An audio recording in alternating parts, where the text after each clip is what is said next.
Well, hello and welcome to an odd Friday evening post from CG because they literally just dropped information for the February 2024 road ahead. So we're not going to read through all this. Jar Jar's coming, a new bonus zone for territory battles, new updates to the Galactic Republic faction. There's guild gifting now, or will be, and then the Gungan faction, obviously. So let's just get into it because there is a bit to go through. So they haven't really, for the bonus zone for the Mandalorians, they haven't said what the planet's going to be, what you're going to have to do. I imagine it's going to be Mandalore itself, because that would make the most sense if you're going to use Mandalorians there, but apparently the requirements haven't been finalized yet. We can expect people like Bo-Katan Mandalore, Dark Trooper Moff Gideon, and like other people like Sabine Wren. So basically have your Mandalorians ready to go overall, because you will be needing them for this zone and whatever it requires to unlock it. I hope it doesn't require needing Bo-Katan Mandalore to even unlock the damn thing, but knowing CG, it's probably going to be exactly that. Up next, the Battle for Naboo is going to be the next raid. They haven't said when it's dropping though, it's just that it's coming. Basically, you're going to be using your Galactic Republic, your Gungans, and stuff like that. Oh wait, actually it says right here, Galactic Republic, Jedi, your Separatists, and the Gungans. The Gungans are probably going to be the... Apparently the Gungans and Galactic Republic are going to be the best factions to get your like highest damage on the raid, so once we start getting the Gungans, you're going to really need to start working on them and getting them geared up and all that. Apparently there was something like what has like been working on the raid, something about, stuff like territory battles and Jedi Knight Cal's, his hero journey, stuff like that, where it's like not really static, but like you move along through like it's like one part and it's like it keeps shifting from like one fight to the next kind of deal, so that makes sense. Let's see. The Gungans, speaking of the factions, again, the Gungans are going to be the featured faction for the Battle of Naboo. Duh. And then, once we get closer to the raid launch, they'll be able to... They said we will be sure to communicate with you the final details to your guild, and you and your guild can be ready and prepared for the action. And then the Gungans, yeah, the Gungans, Jar Jar is coming finally. I know I've made a big hubbub about not really wanting Jar Jar out, but like, I'm not really against it per se. It's just the amount it was getting to levels of like Red 5 silliness of people like, oh, this one little thing means Jar Jar is coming, or people kept like Jar Jar kind of thing. But it is what it is. We just have to... We'll start with Jar Jar. Apparently he's gonna be a support who isn't afraid to interject, who isn't afraid to be interjected to the battle and offer his own, confounding the enemy. It's gonna be a legendary unit. You're gonna need the other 4 Gungans, which we'll get to in a second. Apparently they'll be able to cause a bit of chaos during the battle for Naboo raid, and chaos is capitalized, so I imagine that's going to be some sort of debuff Jar Jar has. Apparently kit reveals and how to obtain these characters will be provided with an usual cadence, so stay tuned for more info. So they're not immediately dropping the whole faction on us, because the raid's not going to be coming until later this year. But the 4 Gungans we need to get Jar Jar: Boss Nass, he's going to be their leader. And obviously he commanded the Gungans of Oto Gunga. And, apparently his shield generator will provide Gungans a way to avoid damage early in the fight. Like the big shield generators they had on top of their, not really, I don't remember what they're called, but they're mounts that they went into the plains of Naboo on. They've had the shield generators going to protect from the blast fire from the B1s. Captain's Heart Pulls is going to be an attacker and inflicts sizable damage to the enemies. I hope it's not like Drogon levels of stupid damage, because if he has high fire single damage, it's gonna be ridiculous. The Gungan Bombardier, Boombad. You gotta start really being...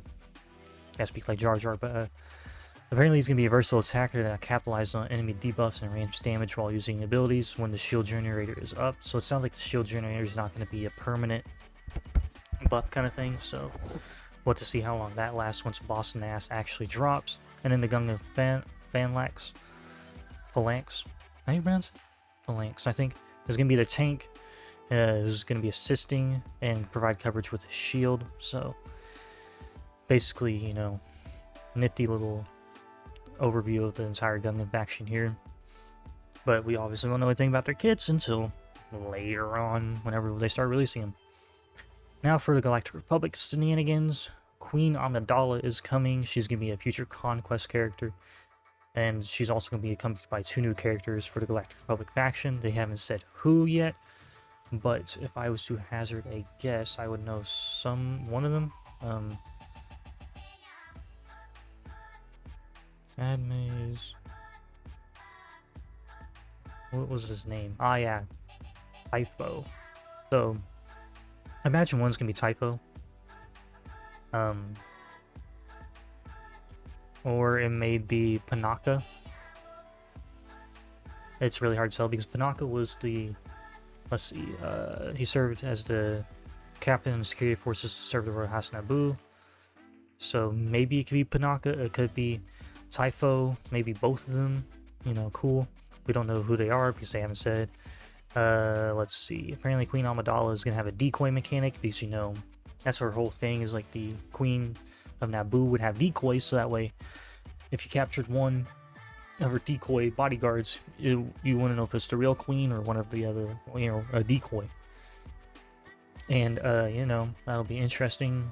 I wonder if it's going to be taking OG Padme as well with that into effect and make her work out with the team. I really don't know. And apparently she's going to be using interesting mechanics around fairly unused buffs. I don't know what buffs they're talking about, but yeah, her armies are going to be GAC related. She's going to have solid raid viability. So once you can get her, you might as well, once you unlock her from Conquest, you need to immediately gear her up from the sounds of it. Decoy apparently is very pertinent to the team, obviously, because it's a summon unit with a permanent taunt, you know, which, you know, matches the theme of Queen Amidala as herself. Apparently while Queen Amidala, while her decoy is alive, or whatever, she's getting a new status effect called Queen's Protection. For how many stacks the Queen's Protection Amidala has, she gives double of its effects to other Galactic Republic allies. So we'll have to wait and see as to what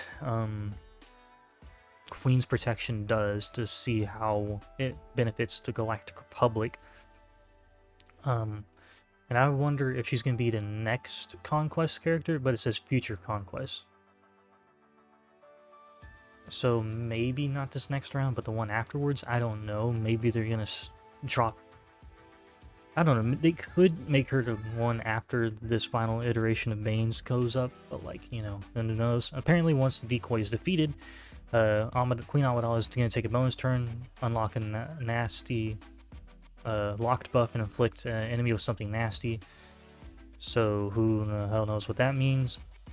So Queen Amidala coming to a world near you, or rostered near you, and who knows when, and who knows what other characters are coming with it.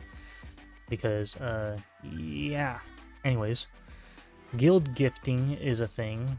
I don't know if this is what people were really wanting with guild gifting, to be completely honest. I think what we meant was letting us gift cryos CG, not real world money or bundle, you know, real world money bundles to people. I mean, people probably won't really be upset by that anyways, but, like, apparently what it's going to do is you can go to the gift store and, you know, the gifts tab in the store, gifts in the store tab, select the gift you want, you know, you pay for it, and then you select the guild member, you buy it, and then it gets sent to them, and oh, look at that, you got sent a bundle. So, you know, nifty. And then it shows cases what you can get from them, kind of thing, blah blah blah blah blah. So I mean, I guess it makes sense if someone wants to spend... What the hell is this gear? Mark 9. What the hell are those? It's just like... This is old, because first and foremost, let's look at this real quick, because this is old Kit Fisto, Stormtrooper Han, Geo Soldier, and Ewoks Scout icons. These are old. What the hell? How long have y'all had this rolling around, CG? What the hell? And I don't know if this is a gear we have in the game. I imagine this is the Mark 12 stuff, or like the Gear 12 stuff, you know? But anyways, yeah, the gifting thing seems interesting, you know? It's intriguing. I haven't really read through what they said. Really excited about, apparently Meathead's excited about the Gungans and the Republic faction getting uplifted under Amidala, or Queen Amidala. And then, let's see. I look forward to my guild sending me gifts. I mean, me sending people in my guild gifts. Ha ha ha, so funny. Apparently they think the raid feels awesome. Sure, as long as it's not, you know, constant movement. Because basically what the raid is, we're going to be battling constant waves of B1 battle droids. Is what the raid is going to be. So, hopefully it's not like the Andor raid where we're constantly having a moving background or something like that. If you couple that, let's see. So, the Phantom Menace celebrates its 25th anniversary this year, offers up perfect platform to introduce some Episode 1 content, namely Naboo and the Gungans. You know, Jar Jar, blah, blah, blah, blah. So, basically, there's all like, oh, yes, we're happy we can have a reason to release Jar Jar kind of thing, and we're going to use the 25th anniversary of the Phantom Menace as the reason to do so. So, overall, the road ahead is very intriguing, and, you know, I'm not upset with the Gungans coming. It's interesting that they're finally going to get released. It'll be interesting to see what their kits consist of, though, and when we can actually get Jar Jar, because obviously we're going to start with Boss Nass, then Tarpals, and the Boomadir, and the Finlex. I'm pretty sure I'm mispronouncing that word, but that's besides the point. And then once those are all available, I imagine they'll immediately drop Jar Jar once the fourth Gungan drops, because that way the whales can get him easily, and then be like, aha, look, we have a full Gungan faction. Kind of deal, you know. But, and Queen Amidala will be interesting to see how they make her work out, because, yeah, anyways, I am gonna go get this work done, get posted. Let me know what y'all think of this. Oh, also, let me know what you think of how the, I don't know, we'll see what the bonus zone requires for the Mandalorians and the territory battle. It'll be intriguing, but, anyways, let me know what y'all think of the road ahead in the comments below. Thank you for watching, and I'll catch you guys later. I hope you have a good rest of your day.